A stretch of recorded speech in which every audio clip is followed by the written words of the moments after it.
Just body.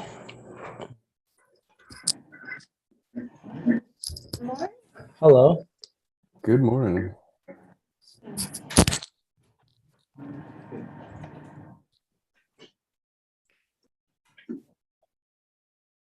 You know, it's funny, at 2 o'clock in the morning, you think the town would be dead quiet. Probably half a dozen vehicles out and about. Oiler fans still celebrating. Well, some of them still coming home from Edmonton. 2 of them again identified as that, but Oh, okay. there was a truck pulled out of the gate running down to TC's for something. Couple of tri-line trucks pulling in for fuel and.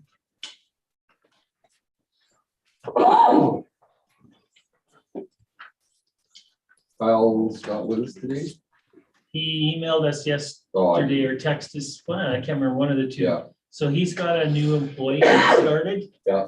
So he's, I talked to him, we had an MPC meeting yesterday and I said, well, if he can slip over for any part. yeah. And he said he'd see what he could do. Yeah. So I said we would start and go through it, and if he's able to slip in, he's able to slip in.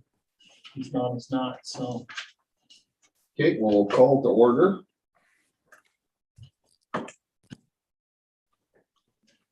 Any additions to the agenda? Nope. None? Adoption of the agenda? So, you want to do a breath, Council Campion? Yes. Okay, Council Campion. All in favor? Delegations 818, you're up, boys. All right. How's it going? And you? Yeah, pretty good. Okay. Well, you guys are, we're going to talk about the senior amenity space, and then also my colleague Zoe is going to talk about the signage. I'm pretty sure you guys are familiar with the senior amenities package. Yeah, the package we had though, Andrew, just so you're aware, it's hard to share the pre-construction drawings in a format that's large enough for them to really look at. So I'm hoping if you're going through it, you could share your screen and might be able to. It's hard. I know it's a tough one to pick out on an 8.5 by 11 piece of paper, so. Fair. You have it. Oh, perfect. I will let Harrison here share his screen. Yeah, 8.5 and 11 makes it pretty tough.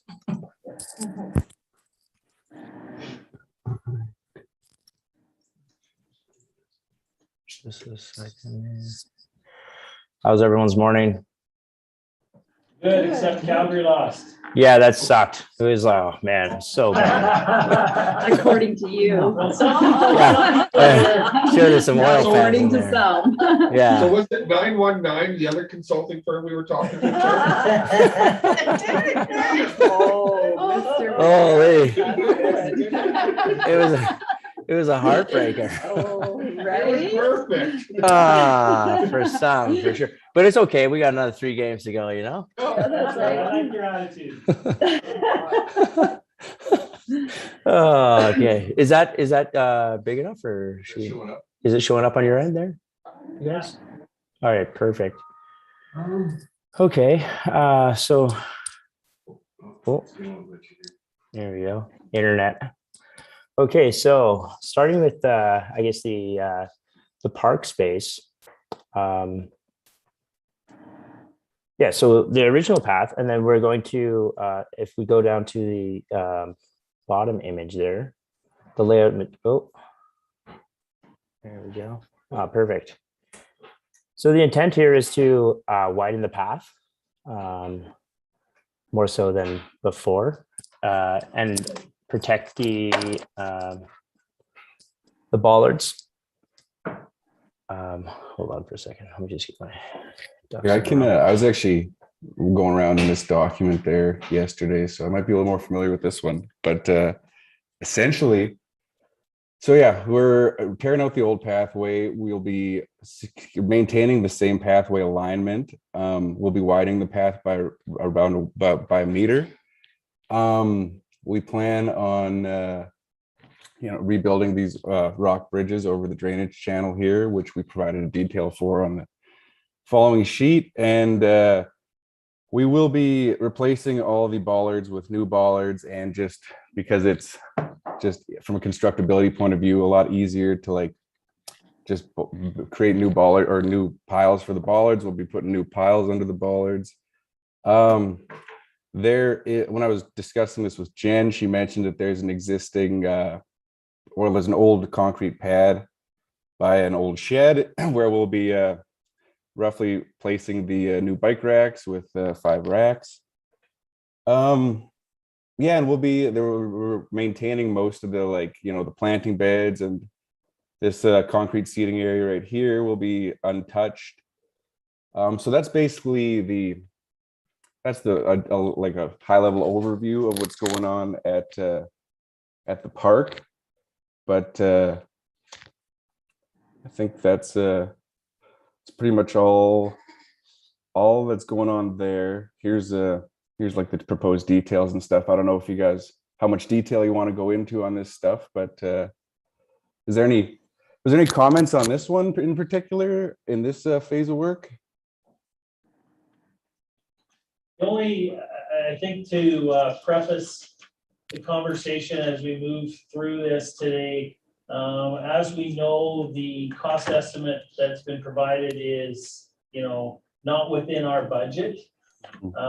So if the cost estimates, are fairly close, then there will be some elements of the project that will have to be removed and council will have to prioritize. For sure. So I guess one of the options that I want to put out there as something to consider as we move forward is whether we retain the existing bollards as much as possible. They're functional. They might be 1980s vintage, but they're functional, they work. And I guess when we're looking at priorities in terms of meeting our budget, that might be one thing that was in my mind that we would have to consider. There are other things, and at the end of the day, we'll have to, like I said, we may have to make some adjustments to fit the project within our budget. So yeah, okay, so that's kind of what I was thinking. And I mean, we can definitely, I'm sure that's not a very hard avenue to explore. I suppose if we were going to maintain the existing bollards and stuff and we were widening the pathway, we'd want to keep that widening to the inside of the pathway. So I mean, that could be a fairly easy update there. And let's just have a quick look at the cost estimate so we can see. I just want the full picture here. So I mean, yeah, that's 20 grand right there in new bollards. So that is a potential savings right there. So that's something we could definitely look into. my other comment, Harrison, on this sheet too, and I'm hoping your cost estimate is way out of lunch, is the bridges that cross the creek. Because the creek is not necessarily a creek. It is if we run the water through there, but I think it's less than a meter across, and you've got $10,000 of bridge in there, which So I mean, that was most likely, that's a high estimate on what it'll cost, but we were just factoring in the fact that we have all this structural concrete, and I mean, we might have to get this the shop drawings reviewed by a structural engineer.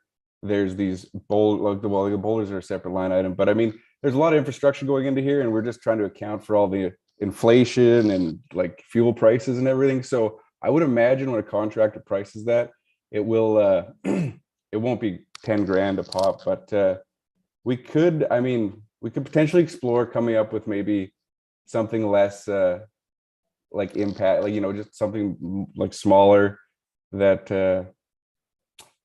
that could maybe achieve the same purpose. But I'll have to chat with the team about that one, because this was Jen's baby, as you know. So yeah, I just noticed you've got you know, a fair amount of structure there and detail Yeah. there. You know, what we have there, for lack of a better word, is probably 6 sheets of 2x4. Yeah. That basically cross, and they've served its purpose for the last 30 years, so. Well, I mean, like that's a good point because like I mean, I've done I was doing some stuff similar to this in Chestermere, just west or east of town here, and like, you know, it was a similar bridge, but there's just a lot of hoops you have to jump through in order for this bridge to be, you know, approved by the governing bodies. So I mean, it really depends on what we can actually what we can get away with implementing in your parks there. So I mean, Okay. I get like, yeah, obviously we don't want to get into any issues with like creating, it has to be a solid bridge that won't be having any issues like that. But I mean, we could probably potentially pare it down a bit, but I just have to chat with some of my colleagues here. Sure. Yeah, no, that was just a couple of things that jumped out to me on the park in terms of potential cost savings to bring it in line, so. You could basically step over that stream. Yeah, it's not big, Not a wide stream. and it's not a natural creek or anything. It's one, if we turn on the fountain, and we haven't had it on because our pump isn't working effectively. So it's a man-made water feature. And Mhm. as Councilor Bowden said, you know, most people could step across it, so. Yeah, I Although it mean, has that's We like, have you to know, work you can, with filters and Oh, yeah. scooters Yeah, and sure. those kind of. Yeah, we'd like it to be, you know, you know, obviously, we're upgrading the pathway so it's wider, so people can walk side by side, and you can have walkers and scooters and stuff on it. So it has to be strong enough to manage that, but I just, you know, thought that it might be an area where we could look at some savings if we needed to. yeah, for sure. I mean, I'll have to look into it too, but like, I wonder if there's potential to just like put in a small culvert and just pave right over it, but I'll explore that after the meeting here, just because we need That to could be an option too as well. yeah, because then there's like literally no issue, there's no transitions or anything, it's just straight pathway. But so yeah, I mean, that's for that. Is that pretty much all you guys are kind of thinking as a cost reduction on this phase?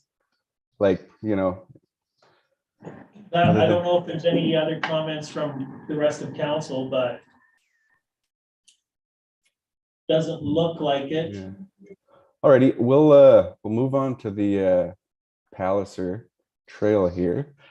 So I mean, yeah, here's the demolition plan. Basically, we're retaining all these trees that we have along the boulevard here.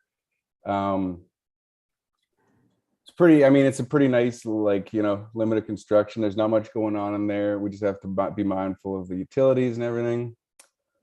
Yeah, so like retaining everything we possibly can is definitely the name of the game on this one. And then I did refine Jen's pathway alignment slightly just to have more of a smooth curvature. We're trying to achieve that meandering pathway while, you know, trying to avoid all the utilities that are existing there.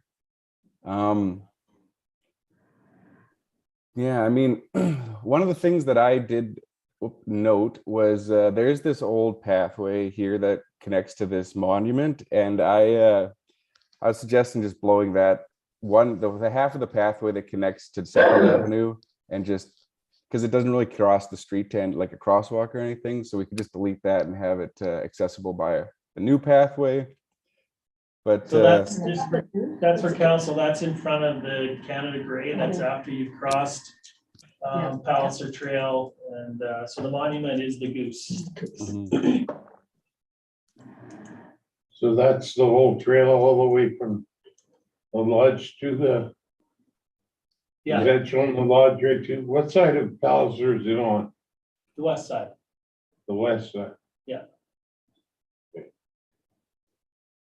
So we'll be the only Sorry, go on. comment I had on this one again, guys, and it's something I wanted to throw on the table for council to consider. So again, looking at cost savings and efficiencies, I know that there are a number of pedestrian style lights along the pathway.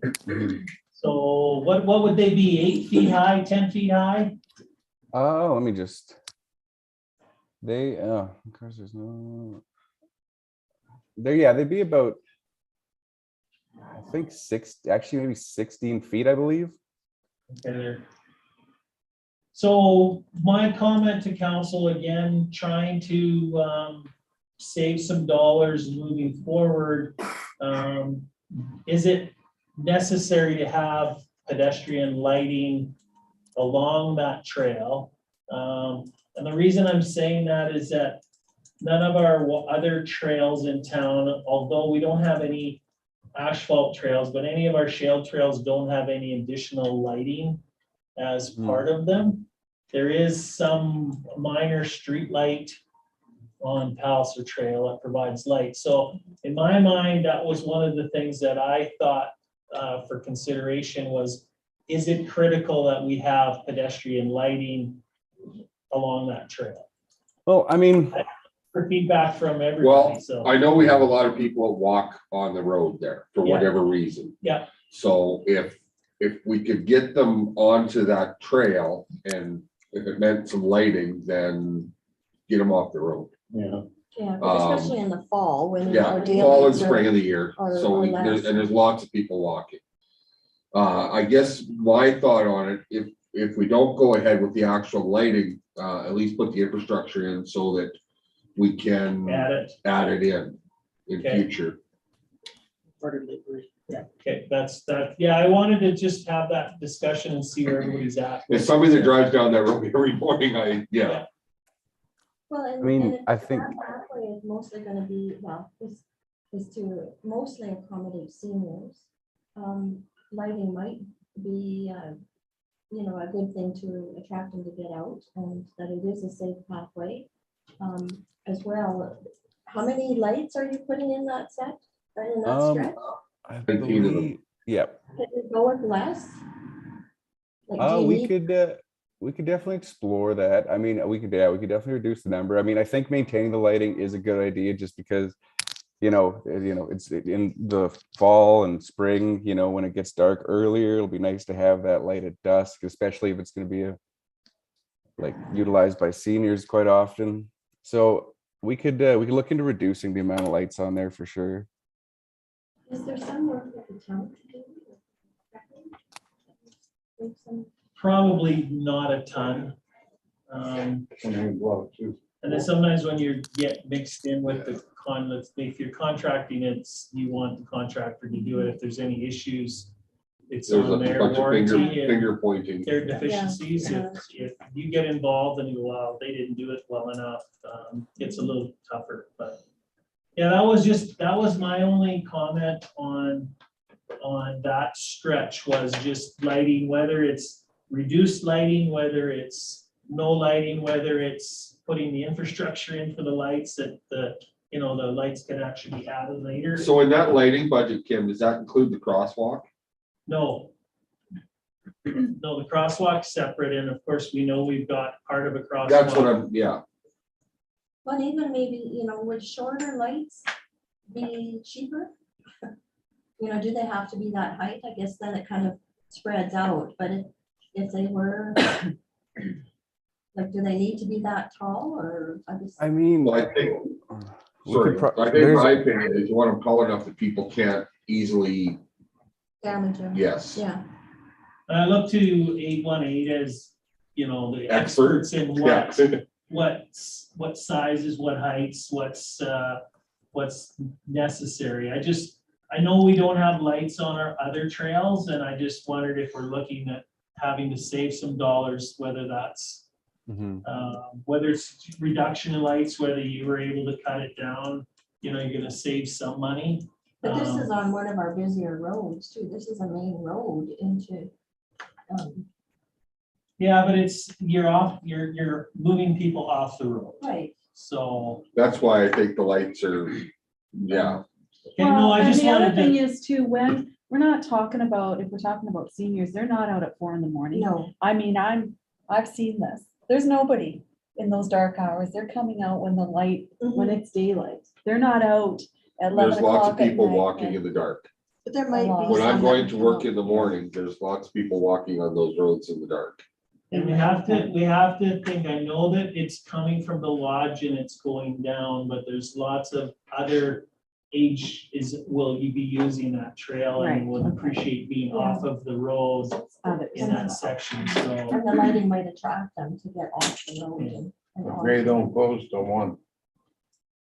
So I guess, yeah, those were my thoughts on this part of the trail. It is, Jen and I went back and forth. We originally talked about a 3-meter wide trail, which is 10 feet, which is real good size. Yeah. She lowered it to 2, just trying to base it on costs and the space we have there. And I think in the cost estimate, we've kind of settled at 2.5. So I think that's still a good size trail, good width to it, so. Mhm. 8 feet. That's, yeah. Yeah, My quad will fit on it right nicely. so is there any other questions, comments council has on this stretch? Somebody's gonna do it. Well, You even might if as well they start. do that, you know, somebody stunting around, would they be driving on that? Like, can they access that? Well, we've got bollards in at Cross access access points. points. But if somebody wanted to pop the curb and go, They get on the golf course. yeah, they drive on the golf course, people, so. You can't prevent everything. So, but there is bollards at the, approaches so that they can't come off approach and drive down it, but I'm not gonna say no one's gonna hop the curb and wanna go for a drive, so. Are the bollards not lit that are in the King Hunter Park? Yes, well, So- sorry, wrong terminology, maybe, Councilor Murphy, when I say bollards, I mean the concrete structures that will prevent people from driving on it. They're the same terminologies we're using for lights, right? So I don't But wanna, where my brain's going is if we have those in the park and we use those instead of 16-foot light standards, because we already have street lights, yeah, that would give comfort to people walking because they'll see the path. Because what we're trying to do is light the path, not light the neighborhood. Yeah. Because we also have the issue of there are residents across the street who are now going to have, what do you say, 19 high beams in their window for Bob, who walks the path at 4 a.m., possibly smaller lights like the ones in King Hunter Park would allow the path to be lit at a much reduced cost. No, No, because you're replacing them all the time to they damage it. They do in the park. Do they? They've been damaging them for years. yeah, I'm not sure, Andrew, Harrison, so I guess the conversation here is, can we look at some options for reducing the number of lights? Can we look at the option of whether it was an option of putting this, a smaller light in, similar to what's proposed for Hector King Hunter Park? Yeah, That's we'll a couple of options to consider. yeah, we'll like look into a few options and chat about it amongst ourselves and get all the expertise we can from here, and then we'll just come maybe shoot you guys over a couple alternatives or something like that. But yeah, we can definitely look into that and figure something out. How long is that trail? From one end to the other? How long, does anybody know the footage of it? Is It'd be about 4 blocks, I think, isn't it? it's about 400 meters, I believe. Let me just. Yeah, it's about 400 meters, 450, give or take. Whoops. 1,300 feet. Well, and I think living in the rural area, a lot of people don't like the light pollution. And that's 19 where lights, I that's all kind of lights, like the idea 1,300 about feet. something a little shorter and more concentrated to the path versus you know, spread out over the, yeah, that's, I thought was a good point, Councillor Murphy. For sure. Let's see it from the space shuttle. Yeah. It's a Vegas. So any other comments, questions, concerns about this stretch? Well, about the lights, right, if it's roughly 1,300 feet. I can't see why 8 or 10 lights won't light that whole distance. I mean, if they're 16 feet high, they're gonna light a pretty good chunk. Yeah, we'll look into like reducing it as one of the options for sure. Okay, anything else, council? Nope. Okay, let's move on to the next stretch. Here we go. All right, so these are the streetscape improvements. A lot of this is pretty standard, just infrastructure upgrades. Widening the sidewalk, updating the crosswalk areas here, creating a bump out, and potentially, putting some amenities on there, like bench and some planters, trash receptacle. Obviously, if we're looking to reduce the costs here, I guess the planters might be the easiest one to delete. If that's, obviously planters are nice and spice it up pretty well, but it could be a way to potentially save some costs right off the hop. But it's pretty straightforward here. It's just replacing the existing infrastructure with upgraded stuff. So and that'll start as you cross the access road, right across from the existing crosswalk. And it will come down south to the corner of Fifth Ave, and then on the north side of Fifth Ave, be upgraded all the way to the intersection of Fifth and Fifth. The other thing that they've added in since we talked with Jen was we talked about extending it along Fifth towards the Centennial Place Arena. So they do have it in on the north pathway and on the north side of Hector Hunter Park. Then Jen and I talked, and just cost wise, we looked at using the existing parking lot at the community center. So it would tie into the asphalt there. Then we'd have to do a little strip in front of the Apex gas substation and across the road. And then we would get to the asphalt for the arena parking lot. And then we wouldn't be doing anything there. So it's just filling in the gaps along where there is asphalt in a parking lot, we would just move past that area and not do anything with it. So it's showing that one jet out on the corner there, at the bottom there on. the bump out, yeah. Right there, that. Yeah. Person, well, that's where he's building that duplex, is not. No, Across the on the other street, side. across the street. He's on across the street. Say what? Dale's building his duplex on West the of there. west side of the street. This is on the east side of the street. This is a corner of the park. This is on the park. This bump out right here is a corner of Hector. Yeah, Hunter Park. okay. So right across from that is where it's going. Yeah. Across the street. So are you narrowing the street by adding that sidewalk? Yeah, so slightly in that one area by, So why wouldn't you just keep the street the same width and go into that Keep it, edge you're of the park? widening it, you're causing the glow. there are some existing utilities like a power pole and guide wires and some lighting and stuff, but There's a sidewalk to the front. So that's, yeah, there is some utilities on that corner. There's a street light right on the corner. There's a fire hydrant in that corner. There's a few things in that Okay, so you corner. can't work around that, So the sidewalk. I guess. It's a nice wide road though. Make it a sidewalk till you get by that utilities and then put a rest area. But I don't like it jutting into the street there on that street now.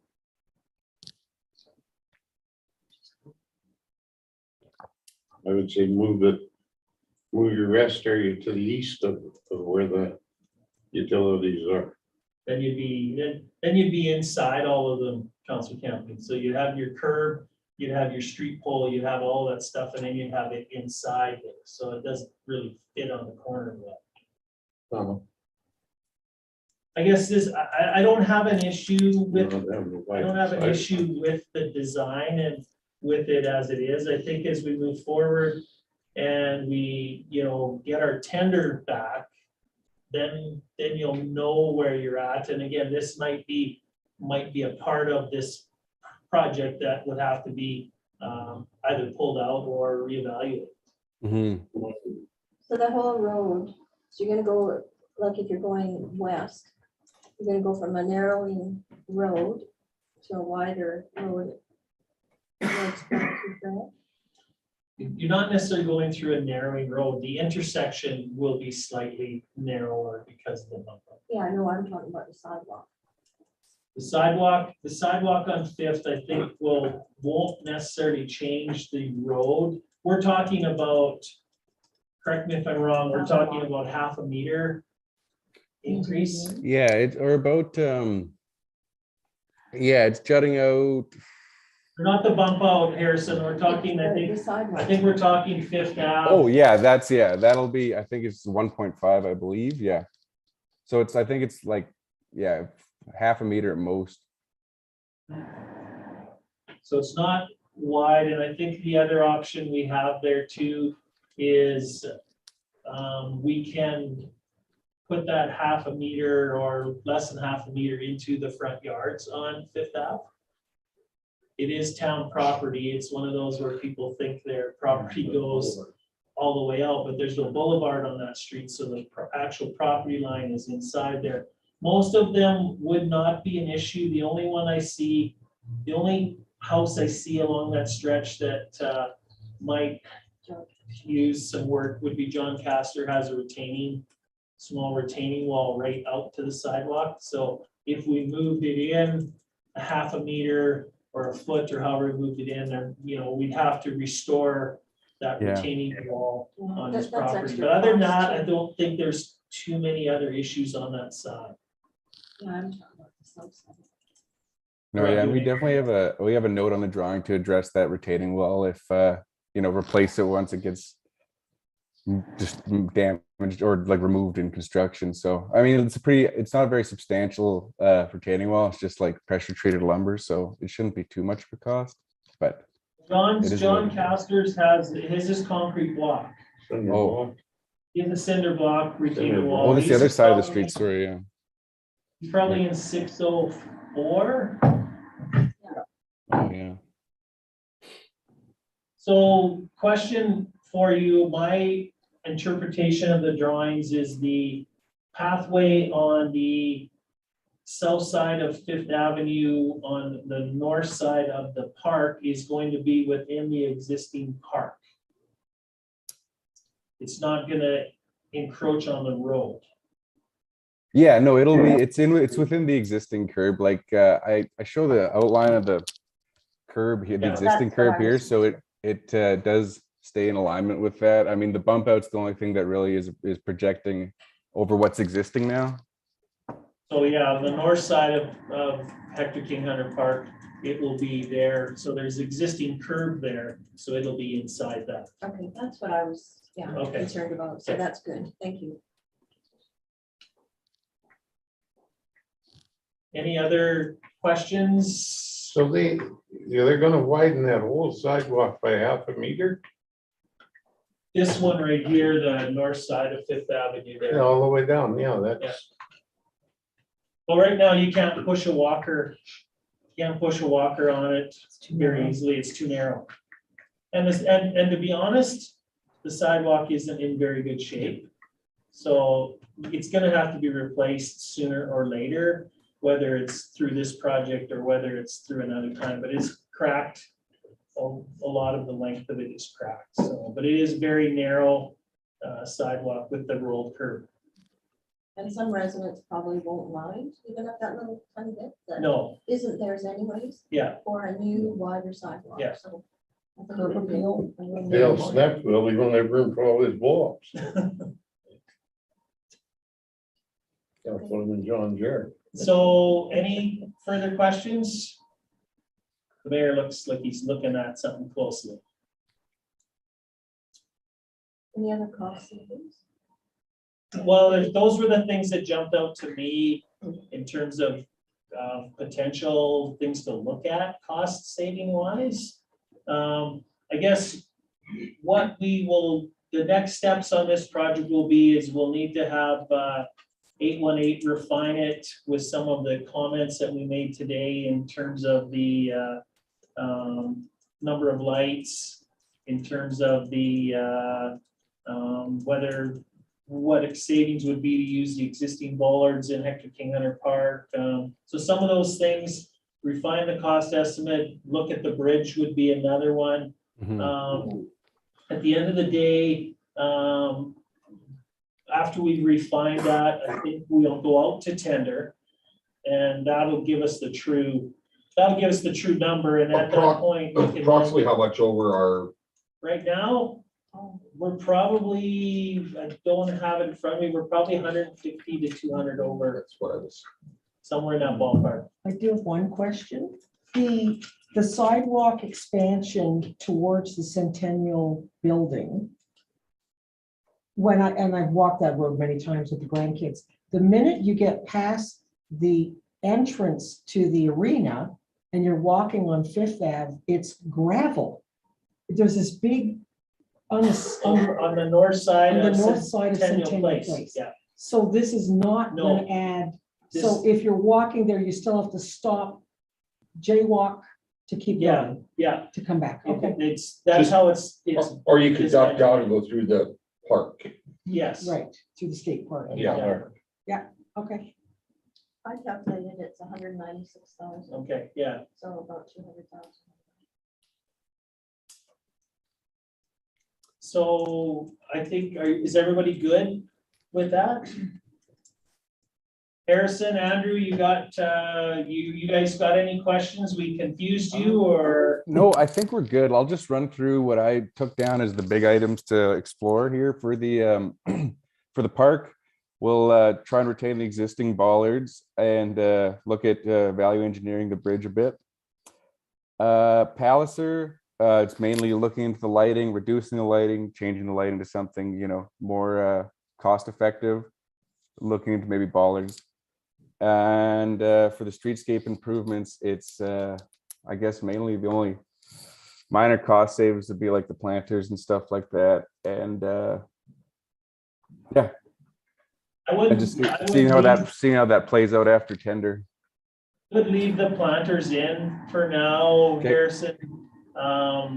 Again, we'll see, they would be minor in the big scheme of things, but you know, as we get the tender in, then we'll have a better idea on Yeah. where to go, so. Yeah, so we'll take all this and start making some moves. And obviously we'll just try and get it back to you as soon as possible, at the very latest, maybe like midweek next week, but we'll try and just do it as quick as possible. Yeah, And yeah, get that thing tendered out so we can get this moving forward and built this year.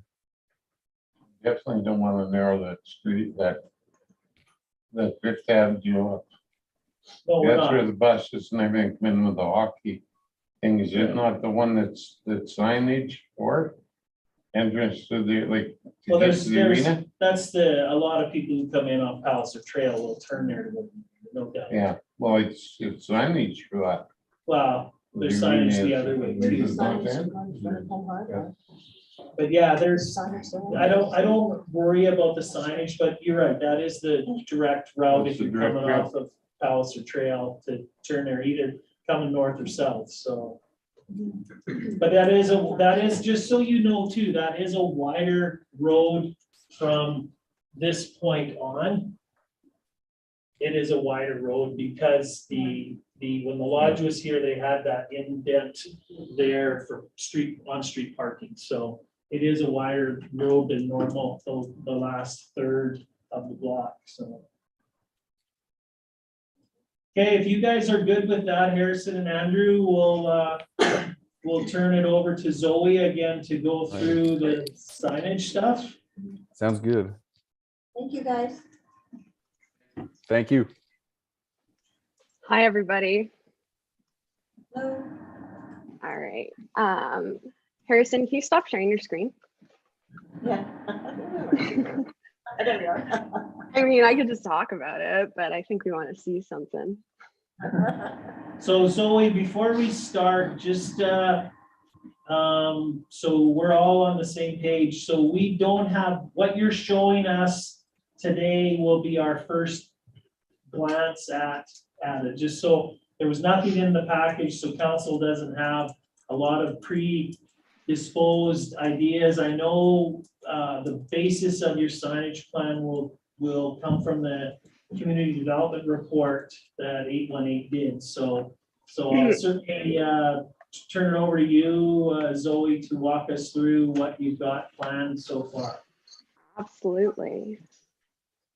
Can everyone see this all right? I can see Oh, no, you, you but can't. if you're sharing your screen, we can't. Sorry, I didn't share it properly. You'd think I'd be good at this by now, but no. All right. All right, now can you see it? Yeah. All good? Excellent. All right.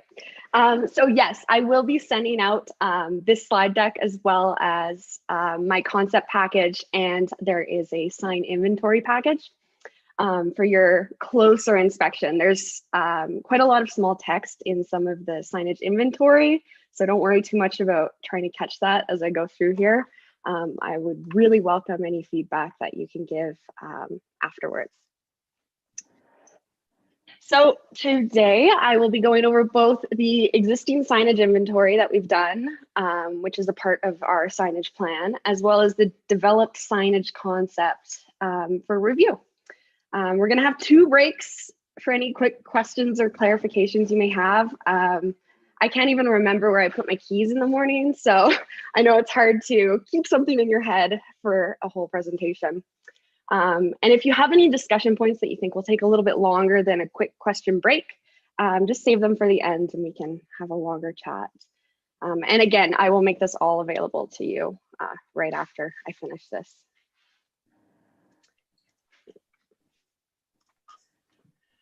All right, so beginning with our existing signage inventory and recommended actions.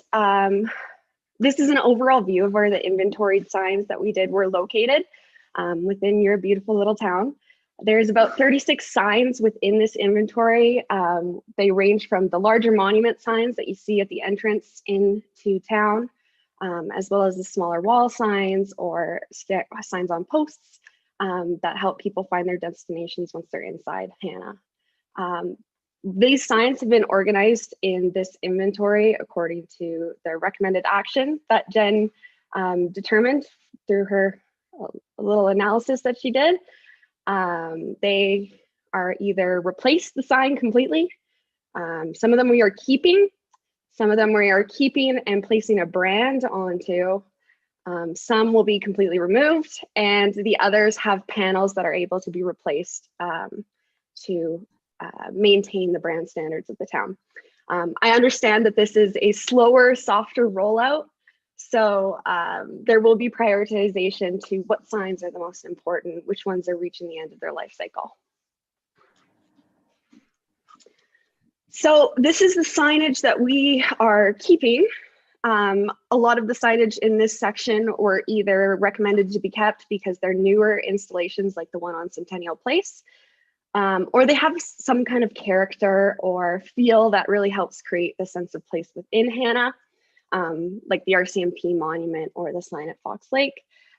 Some of these will have a small Town of Hannah brand placed on them just so they have consistency with the rest of the signage. The larger monument signs that are currently along the highways, Highway 9 and Highway 36, will be replaced with the newly designed signage that we are going to go over the concept soon. These ones are a little higher priority because they are high visibility areas and they really provide the visitors with their first impression of the town, kind of conveying what we want people to think about Hannah. And then these next 3 pages are the pages that, or sorry, the signs that will be rebranded and replaced. All of these signs are panel signs or they're small either fence signs or they're just on posts. So it's pretty simple to send these dimensions off to a branding company where they can remake these panels and install them back in place. Each of these have estimated dimensions just to give a rough idea of how much material and rough idea of costing eventually. So these next 3 slides are just the rest of the ones that will be replaced. And then does anybody have any questions about this first part, the inventory of signs that we've done? Oh, just, so most of those are town-owned facilities. There are a few in the picture. I think one of the first pictures that they say they're not changing, that are not our signs. So we wouldn't be doing anything with them, like the golf course museum, any of those, that would be on their dime. I'm sure if we move forward and they wanted to change a sign, they could probably hop into the process, but they would be responsible for the cost of their sign if they wanted it changed. Absolutely.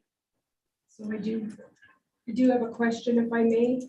Mhm. So the ones that are the town facilities, like Centennial Place one, the Fox Lake Park, the Hector King Hunter Park, that you're suggesting stay the same, will there be changes made so they fit the branding? Yes, so I'm realizing that the bottom part of the bottom one is cut off. But yes, so those ones, they won't be changed themselves, but there'll be a small placard just with the town branding, either placed beside them or some area where it's visible, but it doesn't compromise the sign too much. So you keep that feel, you keep kind of some of the unique characteristics of some of these with branding them as well. The one I know on this one is the Hannah Air Terminal is suggested to be branded, as well as Hector King Hunter Pioneer Park. It's a Go ahead, question, maybe more to Lori or yourself. Okay. When Hannah rebranded, I thought that was to be at no cost to the town. So the question, this signage project, just maybe just to refresh, is not planned to come out of Town of Hannah dollars. So the signage project that we're moving forward through is money through Harvest Sky by Western Economic Development.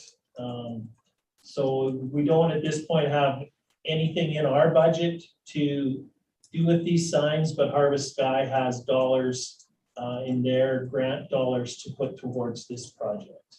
Does that help, Councilor Crowe? Yeah. I What's the also have cost? another question just in regards to that. I'm noticing at the bottom of our branding, where it says part of the Harvest Sky region. Prior to that, when we had a motto, Hannah Worth the Drive, we had that. Are we not using Live the Lifestyle anymore? We're using part of the Harvest Sky region now. Is that part of our branding, or what's Lori, happening I Yes, can with all speak of to that? that remotely. That part of the Harvest Sky region is the logo.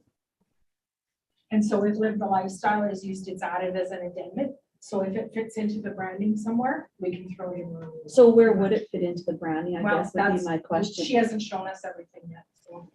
So in all of ours, sorry, Zoe, I'm just curious now, in all of our, like what we put out, our cards and all the rest of it, I guess, do we have part of the Harvest Sky region, or do we have Live the Lifestyle on our? John as a Water part of has his cards and letterhead and stuff. Yes, yeah. We have part of the Harvest Sky region, and then for our external branding, like our ad layout and stuff, you'll sometimes see Live the Lifestyle as a design decorative piece, not as part of the logo. So council, I believe it was the previous council made that decision when the Harvest Sky went through their rebranding process.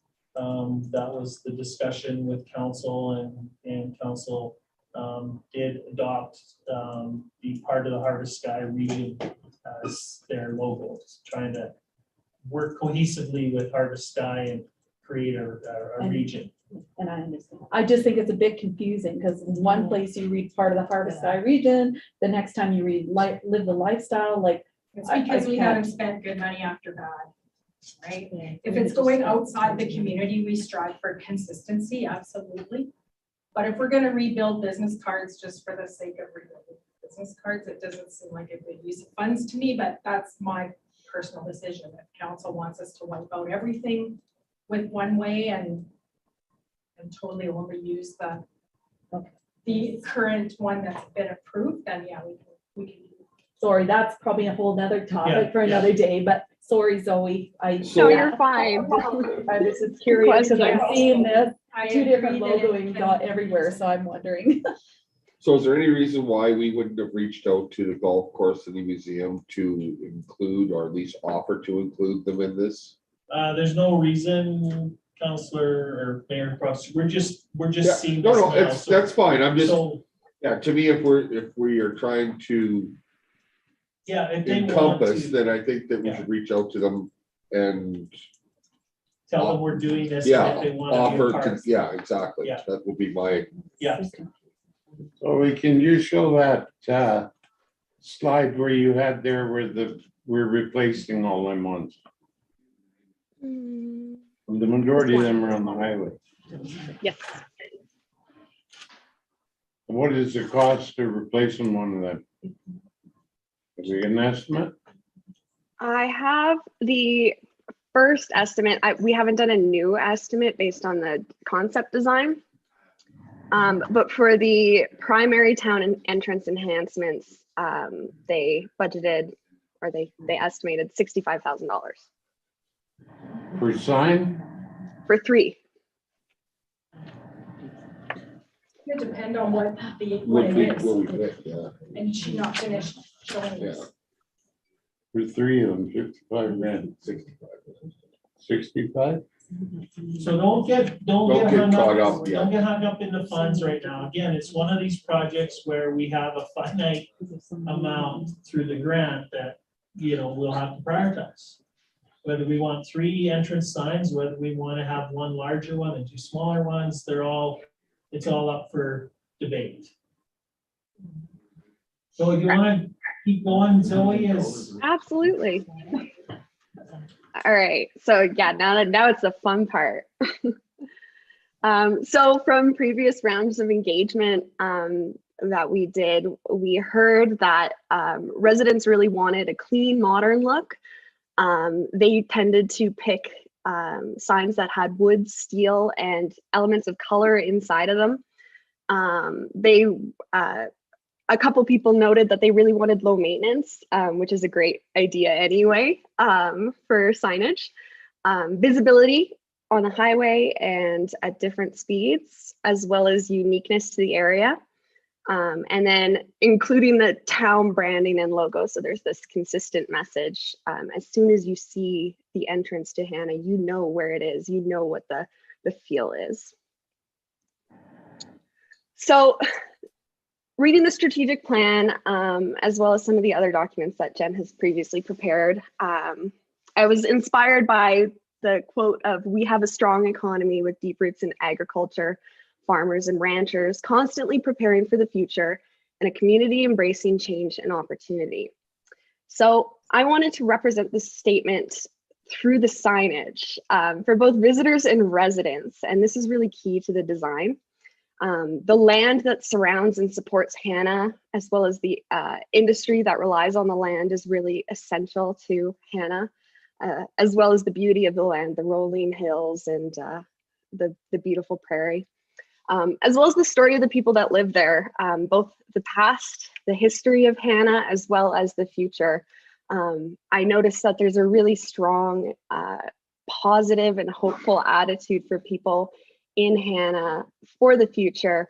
And I really wanted to honor that as well. So these are the overall concepts for the signage design in Hannah. I'll go more into depth in each one, but I wanted you to just get an overall impression of the concept. I'm presenting 2 different options for monument signage. There's option 1, option 2. It could be either or, it could be a combination of the two, or if there's certain elements in one that you really like and want to be incorporated in the other, of course, that's also an option. As well as a gateway design that takes some of the forms and colors of these big monument signage, as well as wayfinding for people once they're in Hannah to instantly recognize the brand and to be able to find where they're going. So the concept uses branding provided by Insight, including the new town logo as well as color choices. I liked the fresh perspective this logo has on Hannah's identity, and I wanted to play off of that using the strong geometric lines that are these vertical elements, the vertical part of the H, and then more of a organic, natural curves that represent more of the landscape and the curvy part of the H. Much like how Hannah honors both the past and the future, I chose raw, really textural materials that are really durable, quite heavy duty, just to enhance the story visually. So the materials chosen for these signs were specifically chosen to represent the industry of and the economy part of Hannah. So we have weathered steel and concrete, as well as nature with these wood textures, and more of a futuristic approach using these backlit lettering and the brand colors that were chosen. To get the forms for this sign, what I did was I deconstructed the H logo into the components, the vertical part and then the curve. And the curve represents, or it could represent, the rolling hills of the landscape or the fields that really support the area. And then the vertical line suggests history of industry, grain elevators, silos, rising from this prairie, really being the kind of sentinel that's emerging from this land. So for a monument sign, this is option A. The locations where this could be are located by the white stars. The first option for monument uses these stacked panels of both weather steel and metal painted or treated with the brand colors to showcase the texture of the prairie, as well as give some depth to the sign as you're moving past it. This vertical element here is made out of weathered steel, which ages really nicely and has kind of an industrial feel. And the H logo is put here in a really prominent position so that if you're driving really fast, I don't know, maybe you're speeding down the highway and you look at this sign, you can really see the logo. You see the H. You don't have to read Town of Hannah, but you know what this place is. You know where you're going. This logo is offset from this wood panel background, and it would be backlit in the evenings and at night to provide visibility. Same with the H at the top here. I also included in both of the designs these lit acrylic message panels. This is where that optional branding could be. The addendum to the part of the Hydra Sky region. This one says proud home of Nickelback, but it could also say live the lifestyle, really whatever council decides they would like. This one could also be changed out. So you could easily make a couple of these and just replace them as you wanted.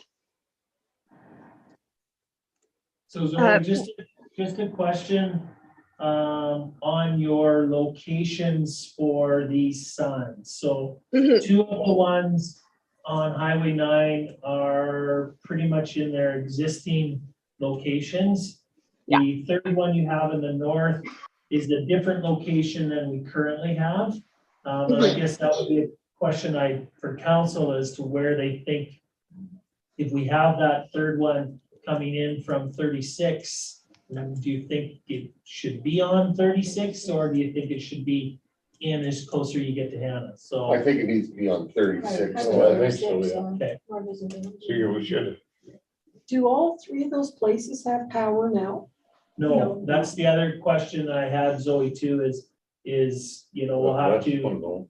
to get power, or whether there's the ability to have solar backlit power, I guess would be the other Would option. be the, without That'd be the so. cost would be to run it, astronomical Yeah, unless you can use solar. Yeah. Mhm. Yeah, I would definitely have to explore the solar possibility more so I can give you a clear picture on what that would cost. But that's definitely something I will be doing.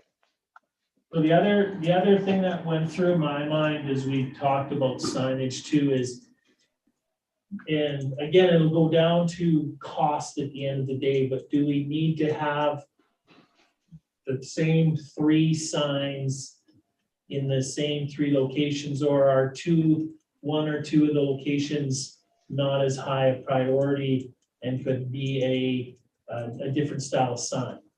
I guess that's always something that's been on my mind. Most places don't have 3 large Access point. entrance signs to access. We do, but whether we need to have a big entrance sign at each of the ones, or one large one coming from the west and a smaller one from the east and from the north. But again, You probably you don't need a big one like that up on 36, but you do need, I think on 36, you need one in both directions for our entrance road there, because if you don't see the signage coming down Highway 9, say you come 36 south, you gotta get that signage there, but you know, there are a number of people that come there. I'm just not sure where this Hannah signage is at Cactus Corner, Well, like. we it's in- we don't have any of our signage. It would be No. transportation signage, directional signage. Yeah. But I don't think we need that big one out at, you know, in 36 there. I don't, Well, that's just something to Yeah. consider, right? it's my opinion, is out there, you should have 2. So sorry for interrupting, Zoe. Keep going. No worries. Yeah, you're good. So the second option is a taller sign overall. It provides more of an option for an acrylic panel sign, much like the ones that you currently have in some of Hannah. And this logo would be in full color, so it wouldn't be the cutout metal letters. This would be a printed full color logo on acrylic backlit. And so this one is complemented by these panels with the colors, as well as weathered steel panels, just to bring that texture back into this sign. And again, it has this smaller message panel. And again, these locations, they are totally up for debate, as well as what signs you want where. Doesn't have to be the same sign. All of that can be discussed. This is a smaller sign, so this is meant for people who are driving at a slower speed, coming into the town, which might be an option for 36 if we just make it a little larger. This design isn't powered, requires no power, it's unlit, but it has the metal logo, the vertical logo, offset of the wood panel, so that the shadow behind it would give a little more emphasis to the logo. And it continues the same theme of the H shape, representing the industry and the hills. And then for our wayfinding sign, oh, I'm cut off. These were the approximate locations that were identified previously for these wayfinding signs. Of course, the priority is important, and it's marked on these. The ones marked 1 are higher priority, and 2 would probably come later once more funding comes in. These ones have a watermarked logo, much like a lot of the branding, business cards and letterheads that you guys already have these watermarked H's on the panels.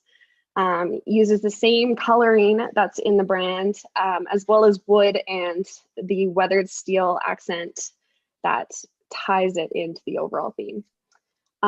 This one you can add flower baskets or Christmas decorations or whatever holiday you have. They can be fitted with the brackets that can accommodate all those things. So that's the end of my presentation. I'm really excited for you guys. I think this is a really cool opportunity to have a really unique signage program that'll really create a sense of place here. Zoe, could you go back to your cost estimate? Yes. Just so council can see that. So, so you're looking at 560,000 is your estimate right now based on that. I don't believe that the grant has that much amount in it, so there would be some alterations, but that we have to either look at priorities of which ones we want and go from there. But I think we might have a, you know, this one I see as an easier one to tender as is, and then just pull out signs as required to meet the dollars we have. The other thing too, that this project, we're working with Harvest Sky or through Harvest Sky, and the Village of Youngstown is also going to be doing similar signage plan for the village, and we're going to put the two projects together to get a bigger project to hopefully get a better price. So, it doesn't indicate the number of signs that you've accounted for in that value, does it? No, it doesn't. As far as the, how many of the solid-based standalone signs are, I guess, yeah, how many signs are included in each one of the values that you of the cost? I'm not sure how many signs were included in this one. The concepts that I just proposed would probably have a slightly different estimate based on what the design is. And I would have to do the work to cost this out for you. So right now, sorry. Correct me then, this cost estimate that you're showing would have been the cost estimate that was done last fall as part of the Hannah Community Development Project. So the signs we've seen today are potentially different than what this plan was derived from. Mm-hmm. They're quite similar in scale and number, but yes, they are slightly different. Yeah, because it'd be interesting to know like how many wall signs you've accounted for, how many directional wayfinding signs and stuff in the cost estimates. I would like to know. But you'll have to refine that cost estimate regardless. Yeah, it'll have to be a much more detailed cost estimate. This one, it doesn't really account for replacement of panel signs and wall signs versus creation of new ones. That's a kind of another variable that needs to be included. This is just a very, maybe not precise estimate right now. Preliminary. Yeah. Preliminary, that's the word. The only concern I have about the layout is the H doesn't seem to follow the very strict guidelines on it being the width of the H above, below, and beside on all sides. Some of those are literally touching the sign, which doesn't follow the guidelines I have to meet every day when I do printing. So have the guidelines been changed for this program, or? They're not changed for this program. There will be, once this design gets refined a little bit more, those more specific guidelines, this logo will probably have to be made a little smaller just to fit into that. This one will have to be made a little smaller. Some of them are changed from the brand guidelines. For example, this H is moved from the original logo. That will have to be discussed with Insight. So just so council's aware, Insight was hired by Harvest Sky to do their branding, and as part of their branding project, they slipped in and did the refinements on our branding guidelines. So 818 is working with Insight, and as well on Beats, so. So is that different than what we had decided with the previous council? No, Insight was involved with that. Well, we have to be careful which design. We did have a design that was done by Doug Griffith's company. And then Insight has tweaked it a tiny bit, and brought in the part of the Harvest Sky and that to match those. So And the there were tweaks some actually, refinements Sandra there. could speak to the tweaks a little bit in terms of the usability of the logo when we were doing. The colors used to touch. Each color on the H would touch each other. So if you did a solid black, it just looked like an overweight H because you couldn't see the different colors. So by making a little bit of a gap between them, you can make decals, you can make Yeah, I've shirts. noticed a difference too, working with it, not just in Yeah, signage, but it just looks when we better. shrink it down, it's not as a blob as much, there's more depth. Yeah. So Yeah, much It's a really better. nice logo. So does anybody have any, now that we've got the monument entrance sign options up, does anybody have a preference? Put you on the spot. I actually like the gateway sign as a monument option. I do too. For I'm all- sorry, I'm not a glitter, glamour, bigger, better. Yeah. Just pretty I'm- basic. Yeah, sorry, Zoe. No worries. They're all beautiful, but I must say, the first one, for example, is beautiful. If we were a town of 40,000 people, that's spectacular, but we're not. And that almost seems too big for such a small community, It's so. probably about the same size as our existing one, or Yeah. way, Yeah. way shorter. Yeah, I would like to see the wood panel on the other side. I fear the solid and the wind and the use that they're taking. Yeah. Plus, ours sits in the ditch, so I feel like we would need some height, but I don't know.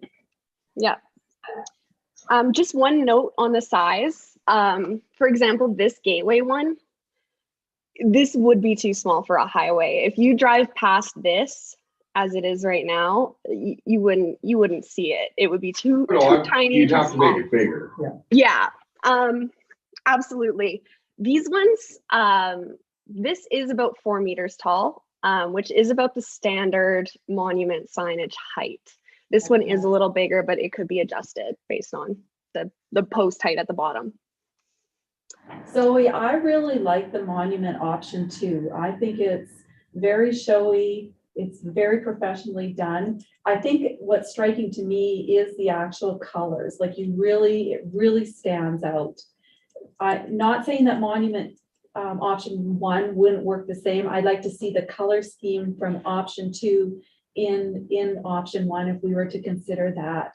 I mean, that is outstanding too, but that option 2 for a main monument coming into and I don't care whether a small community, big community, I think if you're gonna do signage, I think you have to do it properly and it has to be a statement. And I think that one does make the statement that we're looking for. These are always fun. Well, Yeah, it is fun. I agree, I like monument two sign. well, I Like think that. with the wind that we have too, I think there'd be less resistance than. But I'm assuming, that the sign design would be built to withstand, heavy Elements, yeah. winds. I think the I'm not- gateway one is a step down from what we already have. But, I mean, honestly, if we're gonna go that small and do something like that, why the change then? Why wouldn't But we I just think stick with what we already have out there? I think what the mayor said, whether it can be considered an option 3 is whether you took the gateway sign and were able to Enlarge make it. it bigger. Same style, same look, just a larger, it might not end up being as wide as the other signs, but if it's as tall as the other signs, Mhm. whether that could be an option too. Yeah, and I guess that's Absolutely. seeing how big it actually is, like how, Well, and is that's- this, how many meters by how many meters? Or To me, option 2 almost looks like it's a sticker. It's the white. The white the white doesn't, that- yeah, like, to me, it The looks like acrylic it's panel. something, oh my God, we gotta put something there. It's And, well, it doesn't fit into everything you said about the land and the community and I just, to me, it just, that manufactured part of it almost looks, Well, signage, in my opinion, needs to stand out. I mean, do you want it to look like the dirt? I mean, I don't Well- mind the color of that. Like I said, option number 1 is beautiful. But yeah, I guess you're looking at pictures. And so. then Zoe, did you guys talk at all about, or whose role is it to give us some feedback on the west entrance signage and or the message center sign? Because that isn't in here at all. No, this is more of a preliminary concept. As soon as this kind of idea is approved, more of those signs they'll be created to look similar to these, to fit into the same aesthetic as these, the same idea as these. These are just very preliminary.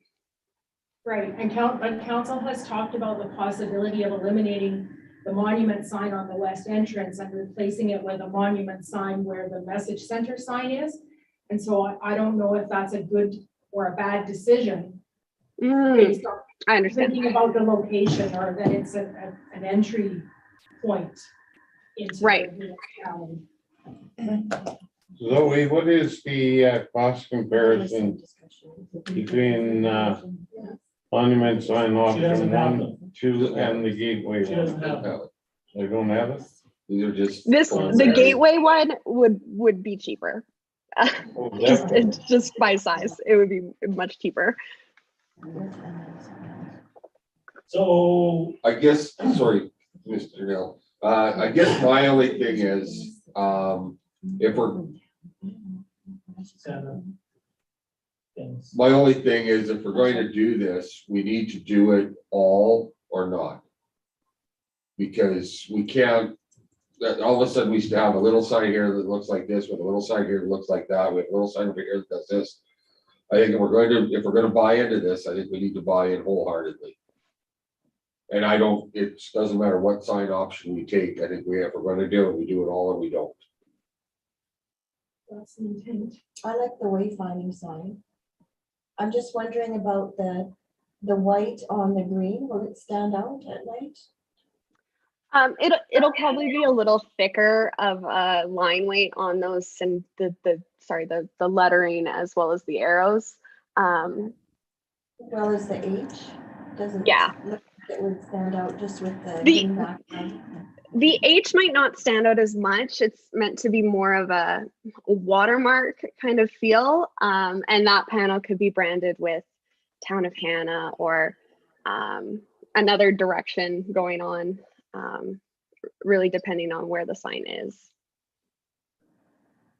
On the major, it's that wayfinding should be done in reflective lettering. On some of the streets. So I have another Yeah. question, with the coloring in the H, is that part of our logoing? Is that part of what we spent money having done? Because if it in fact is, then I really think we need to have that coloring in there.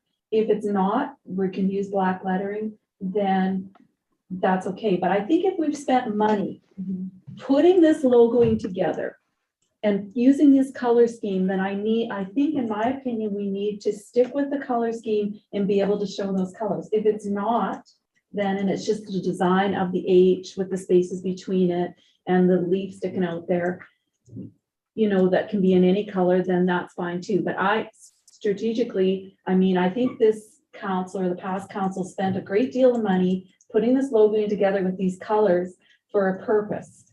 And so if that is what it was decided on, I think we need to stick with the color scheme that we have before us. So, correct me if I'm wrong, Lori, but the branding guidelines obviously do have the color, and we do have the color in most, but I think they do allow for Black and white.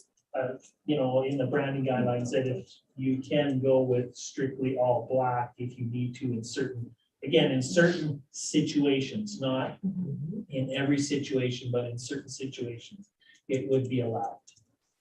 That's my understanding. So what would those situations be, signage? Would that be in the Well, we wouldn't criteria? change the colors. So do you mean going with it, like a picking the dark green for the H or something, you mean? No, like you see, it looks like a bit of a burgundy, then a light blue, and then you know what, I can't really tell in here, but is it a green or kind of a teal There's two blue? shades of Yeah, green it's and like a a dark green, red. yeah.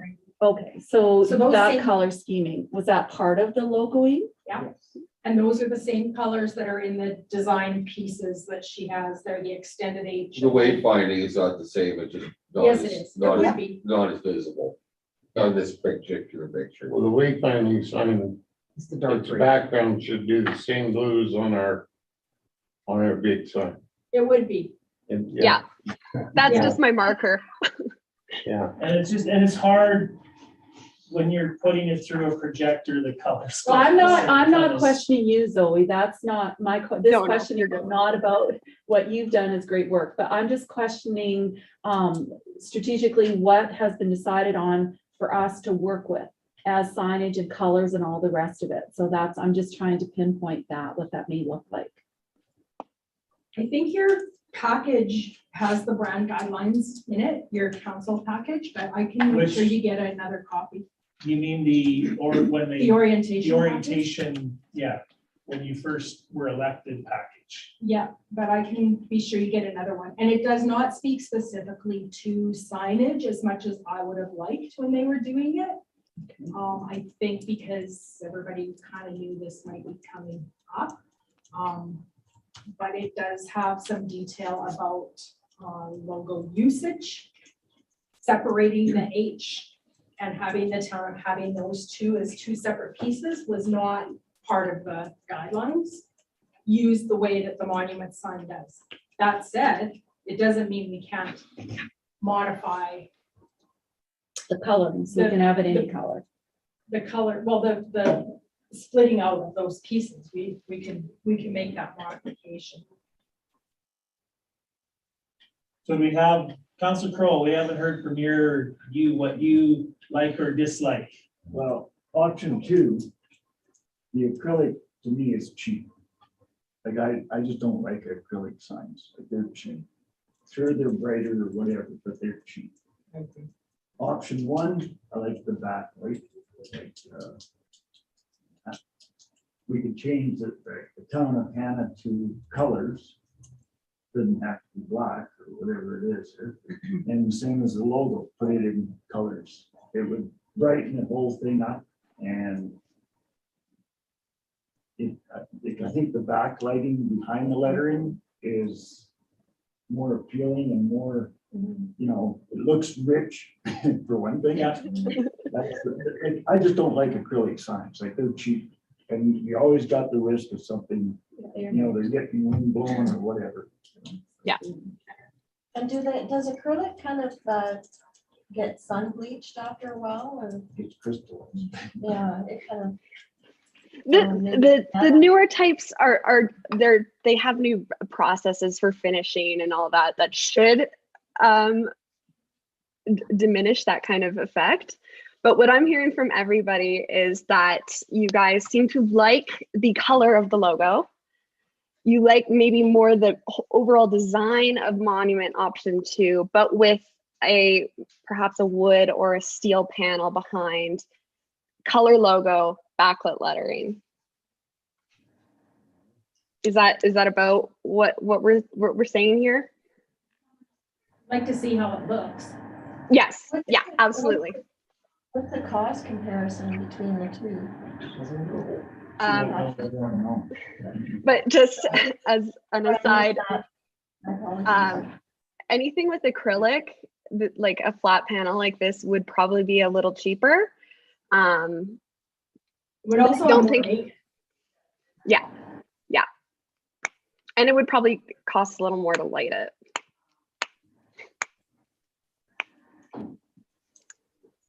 So where do you want to go with this, Zoe? Do you want to refine some of these points and options? I think for council to make a decision, I think they need to see that, and I think, Yeah. you know, right, wrong, or otherwise, probably if you could manufacture a cost estimate for the difference to, I think would help council make their decision. Absolutely. Does it matter as long as the whole project is within budget? Because it's not our Yeah, it dollars. does. It helps me make a decision on it, and that's. But what if the I'm whole project is within budget and you don't have to decide between price, I guess it's my choice, right? yeah, it's what you prefer, not what you prefer because it's cheaper. Well, I guess it's a choice and making a decision. I just think government it's money. nice to know, I just think it's nice to know the estimated cost as well, not that it, I'd like to know. but if one, and I'm gonna be crazy, if one costs $100,000 and one costs $50,000, that will drive your thought process, whether Absolutely. it should or shouldn't, it will. And the money is still, it's still taxpayers' money, whether it comes out of our budget or comes out of a fund paid for by us, Right. it's still our money. Yeah. And the lighting issue really concerns me, because I can tell you, I spent a lot of money getting power, and it's not inexpensive. So if we can make sure to include the cost, if possible, of solar, and solar on a little bit of lighting behind the lettering, way cheaper Yeah. than an entire, And though LED, of course, inexpensive. Yeah. Another option was the H would actually have it cut out of the raw metal, would probably look beautiful. Mhm. But not just actually missing, it's just cut out, so you see through it. And Absolutely. I just want to make a comment. I know it's proud home in Nickelback. I'm wonderful with that, but that is changing. And unless we have the list of everybody else that we're proud of, to me, it would make more sense to have it as live the lifestyle, whatever the latest logo is on there versus one specific group. So I don't know if you're doing another sample, could you change it so it look, we could see what it looks like with live the Yeah. lifestyle instead of Nickelback, bless their hearts, but like I say, there's so many others around here, we can't name them all, so. And just to add to that, what Counselor Bowden, sorry, Yeah. just said is even the logoing, like part of the Harvest Sky or Live the Lifestyle. Honestly, this signage is probably gonna last for another 20 to 30 years. I don't know how that signage.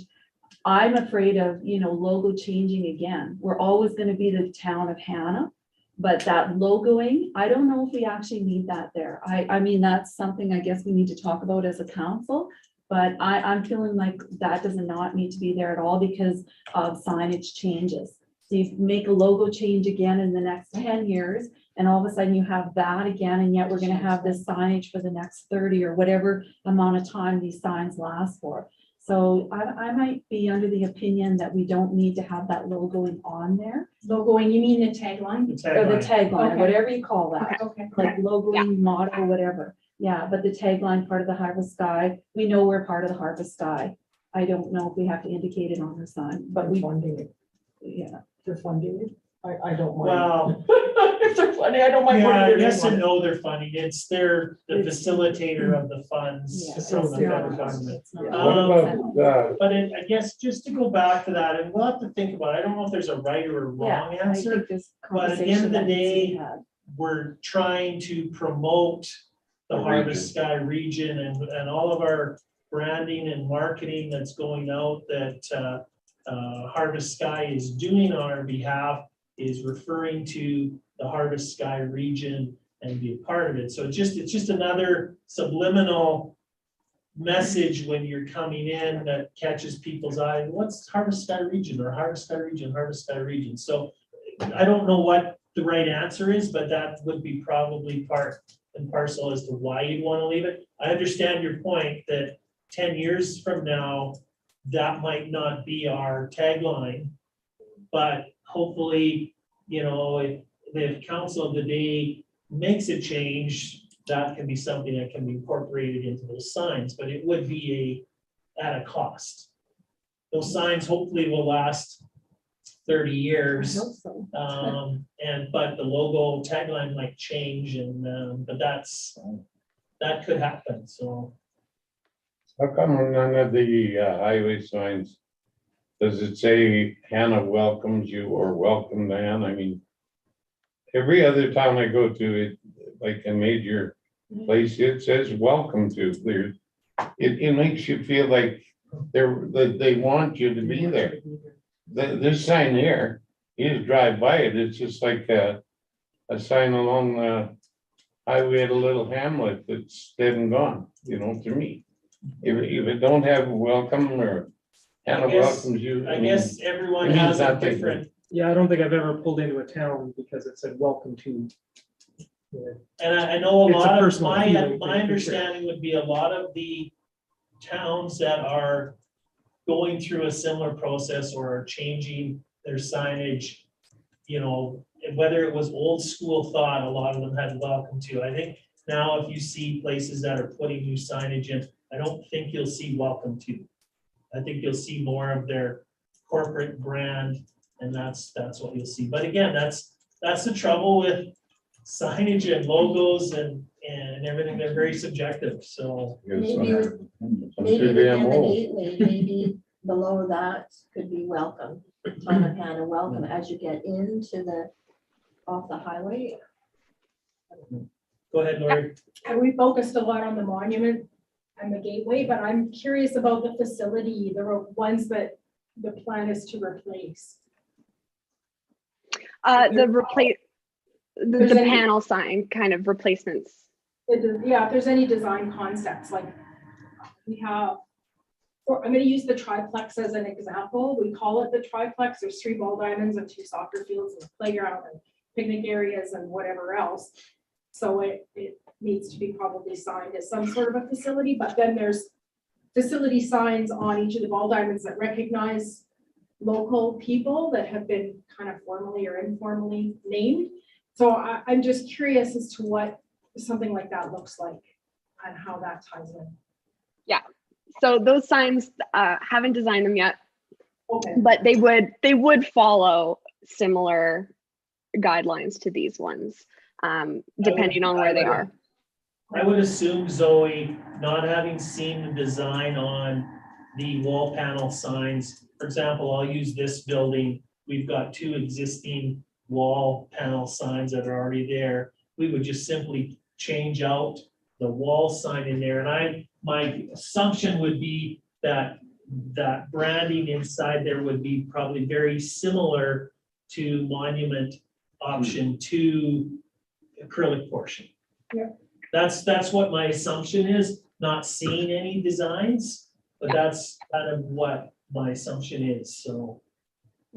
It would most likely be similar to that. Probably not on acrylic, depending on what it is. Some of them would be, but some of them are more like chloroplast, or some of them are metal on plywood. It depends on what's existing there and how the supports need to mount. But yeah, very similar. I believe, Zoe, just for your information, most of ours that are already in place are on Lexan. Yes. Well, we probably, again, we're assuming similar material, similar design as option 2.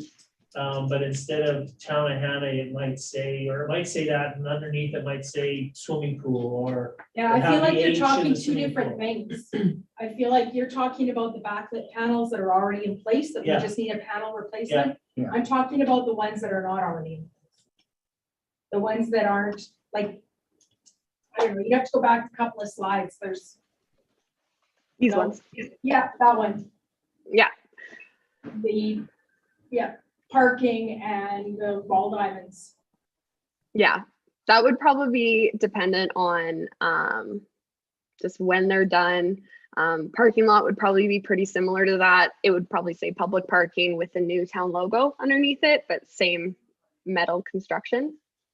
I feel like This, there's a lot more on our inventory list, and I can't think of it right now, that aren't shown here, that we're just not thinking of. mostly outside facilities, tennis Community courts, center. the ball diamonds, the community center is a good one. It's spelled 2 different ways in all different places. Yep.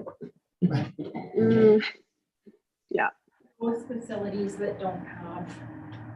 If you go back one slide, Zoe, I believe they were all on there. Yeah. There are a number of them. Well, I know, No, there they're was not. one. is there with one the more? green. Is there one more back, I thought the Zoe? community center there's was- not. Are you talking about just completely new signs? Well, I have a list of those. Oh, Yes, I have a list of those. I just didn't put it in the presentation because it was small. Kind of illegible, but I will include it in this overall inventory The list package. that you've seen, Lori, like the inventory list of all of our places. An example that will be new, that we don't have a sign at, would be council last year took what we call the Hannah Crescent Park, the Block 58, and turned it into Doug Todd Memorial Park. the Lions Hall. So we didn't put a sign there because we knew we were gonna go through this process, and there's no use putting a sign up to change it. So that would be a totally new sign in there, and I guess I envisioned, a 4x8 piece of Lexan that would be mounted on some treated posts and put in a place there. Nothing crazy and nothing fancy, so. Yeah. But we do have a long list of parks such as that. All of our buildings per se have some sort of signage on them. Whether they're a backlit sign, whether they're just an acrylic sign or a Lexan sign mounted on the side of a building. Majority of our ones do, as Lori said, community center has a older sign that's been there probably since the building was built. Not branded to any colors or any scheme there. But and the Lions Hall, of course, we've taken over here in the last year and a half, so there's no signage there. Yeah, some of those signs. Specifically, one worth mentioning, the golf course sign. Mhm. I believe that's already underway Oh, with the Talking golf about- course board. Okay, this And one? Mark already doing that. okay. We talked about that. That as- one as well as number 4, the one on the Okay. road. Okay, yeah, you guys maybe have talked about that as a Yeah. board. So I believe since it was being already funded by Harvest Sky, there wasn't a whole lot of board discussion. It was just, yes, we need to replace it. So as for the design, I don't know how much, honestly, the Town of Hannah logo's on there. And it doesn't have to be. Okay, It doesn't have to be, as far as I'm concerned, it's a separate entity. We just had talked prior to you coming, Kyle, that not knowing that was that if the golf course wanted to change their signs, again, it would be done at golf course cost, and or if Yeah. Harvest Sky has some dollars, it's not necessarily part of our project, but if it could be included and get a better price because they're doing 40 signs instead of 2 separate ones, so. okay. Yeah, I just want to make sure that is moving forward already. And same with the museum, it's not anything we own, but if they wanted to be a part and have their sign changed, All of the other signage at the museum has been upgraded. That's the only one left. okay. Well, I think the golf course one should still be in line with what the others are, have our logos and that included on Well, they have their own it. Because logos, in the, like the golf course has their own new logo. So I would assume that would be what would be. Yeah, that's part of the rebrand And already. it does have a bit of a tie to existing, our existing stuff, but it's a new logo, but it's a separate entity. It's not the Town of Hannah Golf Course, so if they choose to do it, that's their cost. And their decision. I have a question about number 18. Was that not more of a sign put up as a memorial type thing? So do we really have the right to be changing that? Or No, I wouldn't think that we would, with Yes. 18, whether we would necessarily change it much. Gwen Snell. We have the right to change it because it was Yeah. changed from the original. Because there's I actually also have another one, sign yeah. there. A few years ago, Gwen was actually looking at replacing all of those. It just never got completed Just because they were weathered.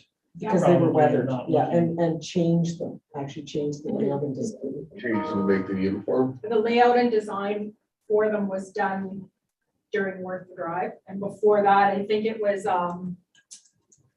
if I remember correctly, it was like wood burning. Does that? Well, there still is, I still believe there is a second Yeah. Kevin Sheehan sign there. Okay, There it so is. that was probably. the- I'm not sure where I put it, but yes, yes, it does exist. You had it. Oh, was it? So there is, Yeah, bottom right. It's just. Yeah, right there.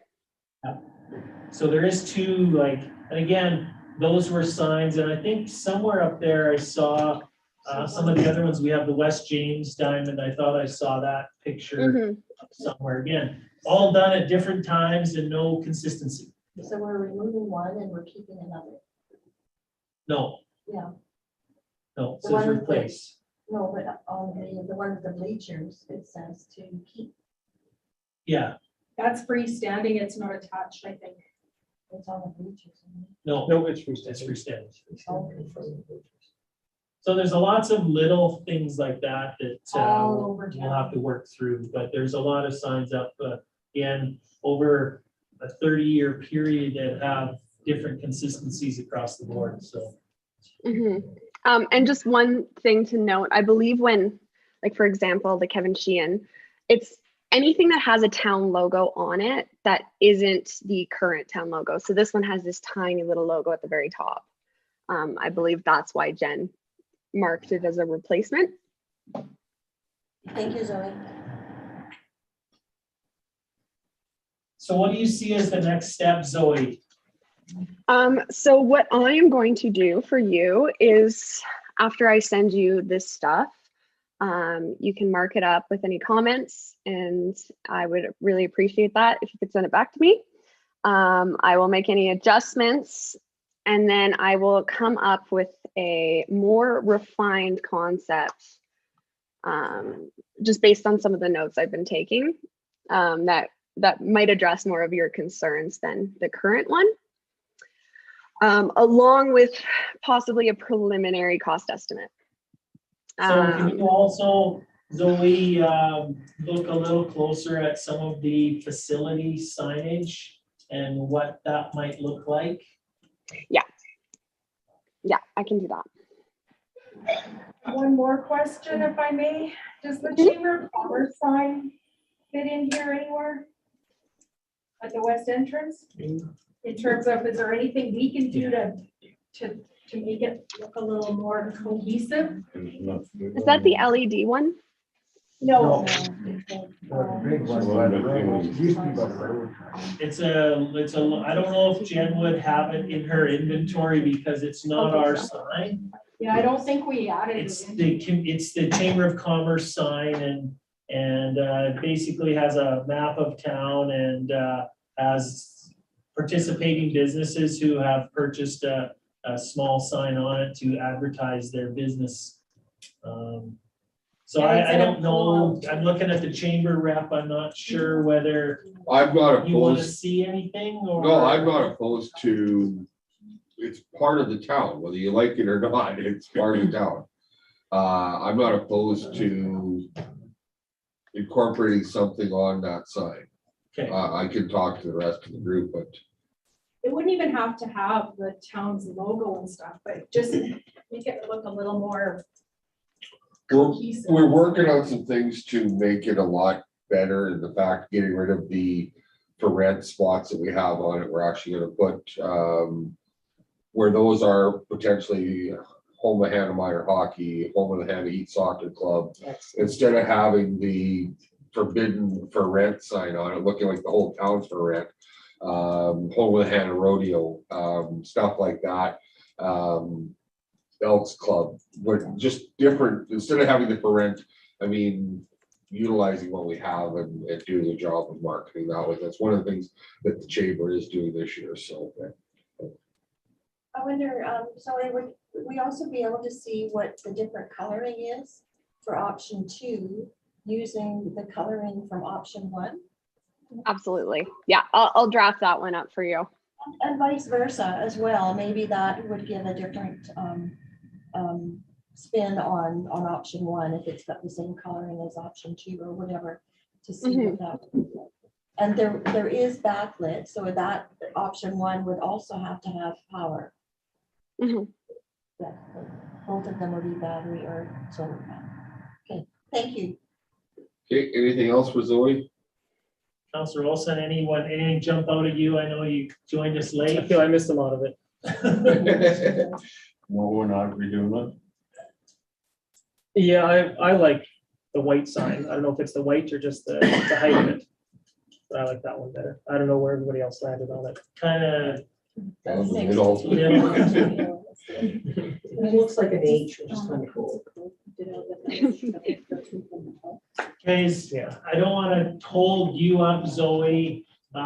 There's some work to do there, and again, we've got some work to do before council, moving it forward, and I know, it's one of those things we want to get it figured out, and we want to get it tendered, and we want to get that process going, so we don't have a ton of time, but, we don't have a council meeting again, Zoe, till June 14th. Mhm. So that would be, I guess, the target for you would be, obviously you can send out this package to me and I can distribute it to council. But any refinements or revisions, new concepts to consider, we probably need it from you guys, probably June 8th, 9th, somewhere in there, prior to Sounds good. setting the package. So if that works in your time frame. That sounds good to me. Okay, thanks, Zoe. Thank you so much. Yeah, Thank you, lots of Zoe. ideas and lots to absorb, and hopefully we can come up with something magical. It'll be good. So, yeah, oh, it will be. So basically, I need a motion to thank representatives from 818, Andrew, Harrison, and Zoe for their update on the Hannah signage and senior amenity zone project. She had that. You can't have that, Counselor Olson. You weren't here. Fashionably. Counselor Bowman, all in favor? Carrie. Thanks, guys. Hey, you. So, Mr. Mayor, I don't know if anybody needs, I was gonna say, we've Mr. got about- Jorgensen's here from Alberta Environment, so. 5 Does minutes. anybody need a break, a washroom break, and, Yeah. please. Okay. Yeah, 5 minutes, okay, 10-ish. okay, James, come on over here and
and just sort of get an idea, you know, our role and how we would go through it and our authorities, I guess, in that sense. And then Yeah. certainly, and That's I kind of wanted it around a table like this, so we have a lot Yeah. more conversation versus I've done it before. I've stood in front, you know, when you got all the public behind it. Yeah. They sometimes hijack it and it gets a little rowdier.